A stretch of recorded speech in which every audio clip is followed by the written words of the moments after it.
Salam dostlar, OTK testindən belə bir çalışmanın həllinə baxaq. M parametrinin hansı qiymətində x kubu üstəgəliyim x çıxılsın 12 böl x çıxılsın 3 kəsri ixtisar olunandır. Bu kəsri ixtisar olunması üçün, deməli bu sürətdə olan ifadə məxrəzdəki ifadəyə tam bölünməlidir. Yəni bir üsul belə etmək olar. Yəni çoxaddiyin çoxaddiyə bölünməsində bu ifadəni məxrəzdəki ifadəyə böləndə qalıq qalmamalıdır. Yəni şifahi olaraq bir üsul bununla yazmaq olar. Daha qısa bir üsul isə, əgər bu kəsir ixtisar olunandırsa, deməli bu sürətdəki ifadəni vurğulara ayırdıqda onun vurğularından biri x-3 olacaq.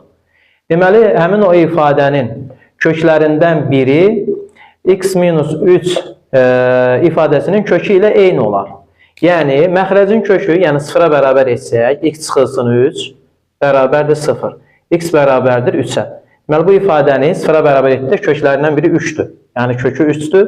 Deməli, onda sürətdəki ifadənin də köklərindən biri 3-ə bərabər olunmalıdır. Çünki ixtisar olunandır, deyir. Deməli, onda bu 3-ü aparıb yuxarıda sürətdəki ifadədə x-in yerinə yazdıqda kökü olduğu üçün 0-a bərabər olmalıdır. Yəni, 3-ün kubu üstəgəl 3 vur m çıxılsın 12 bərabər olmalıdır 0-a. Buradan alırıq ki, 27 üstəgəlsin 3m çıx 12 bərabər 0-a, 3m bərabərdir -15-ə, m bərabərdir -5 olduğunu alarıq.